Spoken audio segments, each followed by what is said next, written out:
ഖബറുകളെന്ന് പറയുന്നത് ഇപ്പോൾ നമ്മൾ മനസ്സിലാക്കേണ്ടത് ഇപ്പോൾ വിശ്വാസികളായ ആളുകളെ മറവ് ചെയ്യുന്ന ഇടങ്ങളാണ്. അതിൻ്റേതായ രൂപത്തിലുള്ള ബഹുമാനങ്ങളും മഹത്വങ്ങളും നമ്മൾ നൽകേണ്ടതുണ്ട്.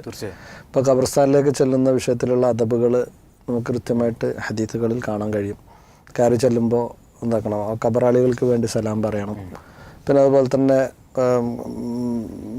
ഖബർസ്ഥാനിൽ ചെല്ലുന്ന സമയത്ത് ഇപ്പോൾ കാലിനും മറ്റൊന്നും മുറിവോ മറ്റൊന്നും സംഭവിക്കാത്ത രൂപത്തിലുള്ള ഇടങ്ങളാണെന്നുണ്ടെങ്കിൽ ചെരുപ്പ് ധരിക്കാൻ പാടില്ല എന്നൊക്കെയുള്ള ഹദീസുകളൊക്കെ സ്ഥിരപ്പെട്ടു വന്ന കാര്യങ്ങളുണ്ട്. ഖബറിൻ്റെ മേലെ ഇരിക്കാൻ പാടില്ല, ഖബറിന് കുമ്മായം പൂശാൻ പാടില്ല, ഖബറിന്മേൽ പേര് എഴുതാൻ പാടില്ല.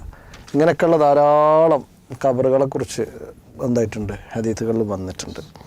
കാരണം ഈ ഖബറുകളെ കൂടുതൽ ബഹുമാനിച്ച് അതിന് താളീമ് ചെയ്യുമ്പോൾ പിന്നീട് അത് ആദരവ് എന്നതിൽ നിന്ന് മാറി ആരാധന എന്നതിലേക്ക് എത്തുന്ന രീതിയാണ് പഴയ കാലഘട്ടം മുതലേ ഉണ്ടായി വന്നിട്ടുള്ളത്. ഇപ്പോൾ നമുക്ക് നൂഹ് നബി അലൈഹി ഇസ്ലാം കടന്നു വരുന്നൊരു ചരിത്രം എടുത്ത് നോക്കുകയാണെങ്കിൽ വദ്, സുആഖ്, യഊഖ്, യഊസ്, നസ്ർ പോലെയുള്ള മഹാന്മാർ, ആ കാലഘട്ടത്തിൽ ജീവിച്ച മഹാന്മാർ, അവർ മരിച്ചപ്പോൾ അവരുടെ ഖബറിൻ്റെ അടുത്ത് പോയി ആദ്യം ഒരു അടയാളം നാട്ടി വെച്ചു. പിന്നീട് ആ നാട്ടിയ അടയാളം എന്തിനു നാട്ടി എന്നുള്ളത് ആളുകൾക്ക് അറിയാതെ പോയി. പിശാച് അവിടെ ഇടപെടുന്നുണ്ട് ഒക്കെ കഴിഞ്ഞ് പിന്നീട് അവർ ആരാധിക്കപ്പെടുന്ന വിഗ്രഹങ്ങളെ ആയി മാറുന്ന സാഹചര്യം വരെ ഉണ്ടായി. ഇതാണ് പിന്നീട് ഈ ഒരു ചരിത്രം ഇങ്ങനെ ആവർത്തിച്ച് വരുന്ന രീതിയാണ് ഉണ്ടായത്.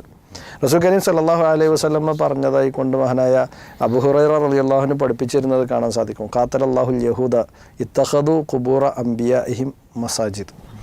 അഥവാ അല്ലാഹു സുബ്ഹാനഹു വ തആല യഹൂദികളെ ശപിച്ചിരിക്കുന്നു. അതിനുള്ള കാരണം പറഞ്ഞത് എന്താണ്? അവർ അവരുടെ അമ്പിയാക്കളുടെ ഖബറുകളെ ആരാധന കേന്ദ്രമാക്കി എന്നുള്ളതാണ്.